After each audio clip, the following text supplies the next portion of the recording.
میں پوچھنا چاہتا ہوں، بتاؤ امام ابو حنیفہ رحمت اللہ علیہ نے اپنے استاد کی قبر پر پھول چڑھائے؟ امام ابو حنیفہ رحمت اللہ علیہ کا عقیدہ ہے کہ مردے نہیں سنتے ہیں، جو یہ عقیدہ رکھے وہ کافر ہے۔ ایک ثبوت دے دو، ایک ثبوت کہ امام ابو حنیفہ رحمت اللہ علیہ نے مزاروں پر قبے بنوائے، امام ابو حنیفہ نے مراقبے کیے، امام ابو حنیفہ نے مزاروں پر چادریں چڑھائیں، اگربتیاں سلوائیں، سوئم دوئم کیے، انگڑے بھنگڑے قوالیاں گوائیں۔ تکلیف نہیں ہونی چاہیے، حقائق ہیں یہ۔ نبی کی سنتوں کی اہمیت ہماری نظروں میں گھٹ گئی۔ معذرت کے ساتھ میرے حنفی بھائیوں، معذرت کے ساتھ یہ جرم ہے، یہ غلطی ہے، اس کو تسلیم کرو، اس کو مانو، ورنہ لات مارو ان عقیدوں کو، چھوڑ دو ان عقیدوں کو۔ کیوں؟ یہ عقیدے کتاب و سنت کے عقیدے نہیں ہیں، یہ باطل ہیں، باطل ہیں، باطل ہیں، یہ جھوٹ ہیں، یہ تمہیں جہنم میں لے جانے والے ہیں۔ اگر آپ پہلی مرتبہ ہمارے چینل پر تشریف لائے ہیں پلیز سبسکرائب کر لیجئے۔ امام ابو حنیفہ رحمت اللہ علیہ امام ہے نا، اور یہ جتنے مزاری قبوری ہیں سب وہی ہیں، ہے نا؟ معذرت کے ساتھ اپنے آپ کو حنفی کہتے ہیں، یہ جتنے مزار پوجنے والے ہیں سب حنفی ہیں، یہ شیعہ جتنے مزار پوجنے والے اور جتنے عود اگربتی کرنے والے اور جتنے پھول پتیاں عرس اور میلے انگڑے بھنگڑے قوالی شوالی گانے سب اور جتنے نیاز فاتحہ ڈینگے میلاد اور تیجا دوئم سوئم چہل سب حنفی۔ افسوس اس بات کا ہے، میٹھا میٹھا حق کڑوا کڑوا تھو۔ میں پوچھنا چاہتا ہوں، بتاؤ امام ابو حنیفہ رحمت اللہ علیہ نے اپنے استاد کی قبر پر پھول چڑھائے؟ امام ابو حنیفہ رحمت اللہ علیہ نے حضرت محمد الرسول اللہ صلی اللہ علیہ وسلم کی قبر پر پھول چڑھائے؟ اور تو اور ہے، امام اہل السنہ امام ابو حنیفہ رحمت اللہ علیہ نے ان کے شاگردوں امام محمد نے، امام یوسف نے، انہوں نے اپنے استاد کی قبر پر پھول چڑھائے۔ یہ سارے وہابی تھے؟ وہاب اللہ کا نام ہے، کس کا نام ہے؟ کہہ لو ہم وہابی نہیں ہیں، اللہ والے نہیں ہیں۔ آپ اللہ والے نہیں ہو تو کس کے والے ہو؟ شیطان والے ہو۔ اس حدیث پاک کی بنیاد پر یا اور جو بھی حدیثیں پیش کی جاتی ہیں، تیجا دوئم عود اگربتی نبی صلی اللہ علیہ وسلم کے غیب کے بارے میں، ان سب چیزوں کے بارے میں، کیا یہ عقائد امام ابو حنیفہ رحمت اللہ علیہ کے تھے؟ امام شافعی کے تھے؟ ارے امام ابو حنیفہ رحمت اللہ علیہ کا عقیدہ تو یہ ہے کہ شاہ ولی اللہ محدث دہلوی اپنی کتاب کے اندر لکھتے ہیں کہ ایک دفعہ امام ابو حنیفہ گزر رہے تھے، ایک شخص قبر کے اوپر چلا رہا تھا، پیشانیاں رگڑ رہا تھا۔ کہا کیا کر رہا ہے؟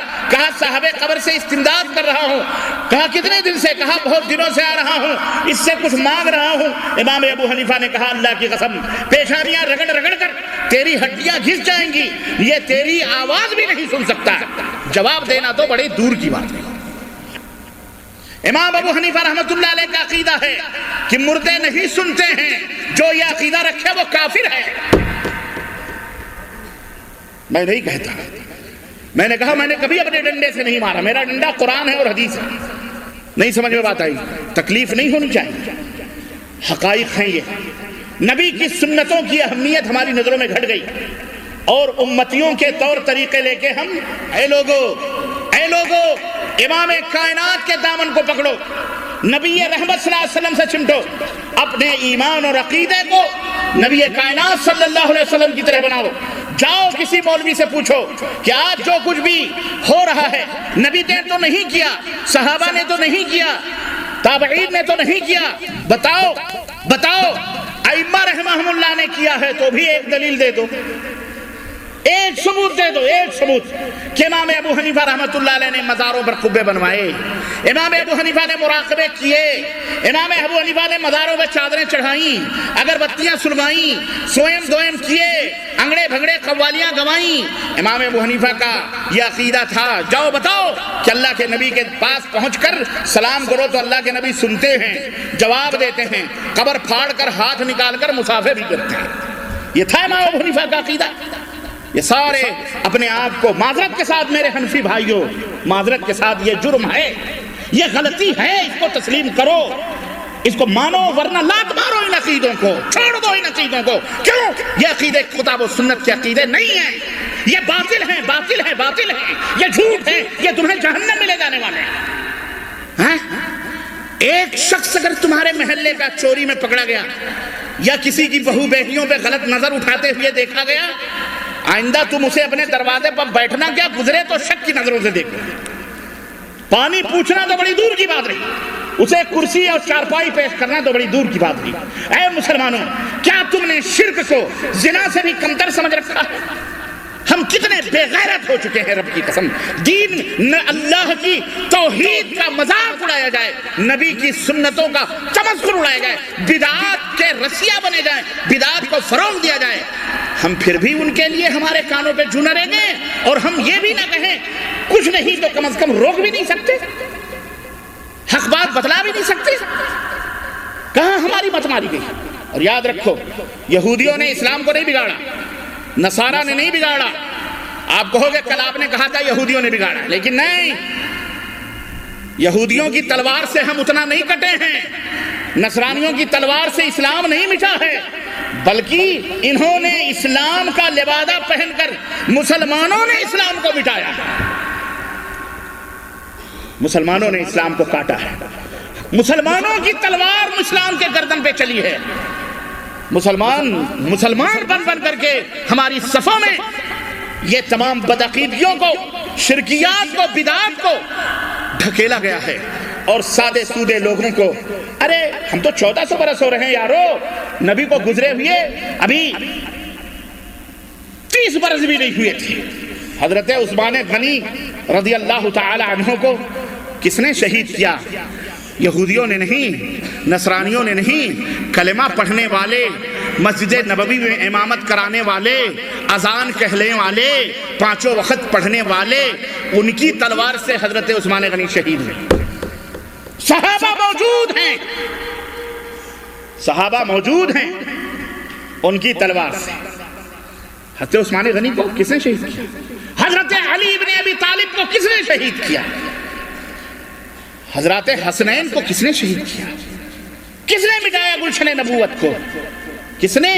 انہی کلمہ پڑھنے والے، بولو بولو، یہودی، نصرانی۔ آج بھی ہمارا اسلام، اللہ کی توحید، نبی کی سنت رسوا ہے، ذلیل ہے، لوگ نفرت کرتے ہیں، لوگ ایسے سنتوں پہ عمل کرنے والوں کو ذلیل سمجھتے ہیں۔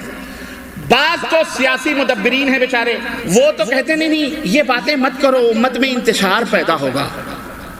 اتحاد کی بات ہے، وہ اسلام جو پیغمبر اسلام حضرت محمد الرسول اللہ نے پیش کیا تھا، وہ اسلام جو ابو بکر، عمر، طلحہ، زبیر کا اسلام تھا، وہ اسلام جو ائمہ کا اسلام تھا، محدثین کا، وہ اسلام جو امام احمد بن حنبل، امام اہل السنہ کا اسلام، وہ اسلام جو امام ابن تیمیہ کا اسلام، وہ اسلام جو ابن قیم کا اسلام، وہ اسلام جو محمد بن عبد الوہاب نے یہاں پیش کیا، وہ اسلام جو اسماعیل شاہ سید دہلوی نے پیش کیا، وہ اسلام کی ضرورت ہے، وہ حکومت کرے گی۔ قرآن اور سنت کے پھریروں کو لہرانے کی بات کرو، اللہ اور اس کے رسول کے بالادستی کی بات کرو، وہ دین جس کے بارے میں رب نے فرمایا قل ان کنتم تحبون اللہ فاتبعونی، میرے نبی کے پیچھے چلو اگر اللہ سے محبت کا دعویٰ ہے۔ اللہ نے فرمایا کہ اس کے پیچھے چلو گے اللہ بھی تمہیں اپنا محبوب بنا لے گا، یحببکم اللہ، اللہ کے محبوب بن جاؤ، اور اللہ تمہارے تمام گناہوں کو معاف فرما دے گا، واللہ غفور الرحیم، اور اللہ بخشنے والا، رحم کرنے والا ہے۔ کیا مشکل ہے نبی کے پیچھے چلنے سے؟ کیا مشکل ہو رہی ہے بتاؤ؟ کیوں دغدغے ہیں، کیوں وسوسے ہیں؟ آج دنیا ایک ولیج بن چکی ہے، ٹیلی فون اٹھاؤ، فیکس اٹھاؤ، کتابیں موجود ہیں، تحقیق کرو، اتنی فرصت جنت میں جانے کے لیے، دعائیں کرتے ہو، روتے ہو، چلاتے ہو، جو شوق ہے، جذبہ ہے، تو صرف رونے دھونے سے جنت نہیں ملے گی، اس کے لیے محنت کرو۔ حفت الجنت بالمکارہ، جنت کو پریشانیوں سے گھیر دیا گیا، ایسے نہیں باپ کا حلوہ ہے کہ باپ نے کمایا، دادے کا مال باپ کا فاتحہ کرو، یہ دنیا ہے، یہاں چل جائے گا، وہاں یہ ہیلے بہانے نہیں چلیں گے، وہاں رب کا دربار ہے، رب کی عدالت ہے۔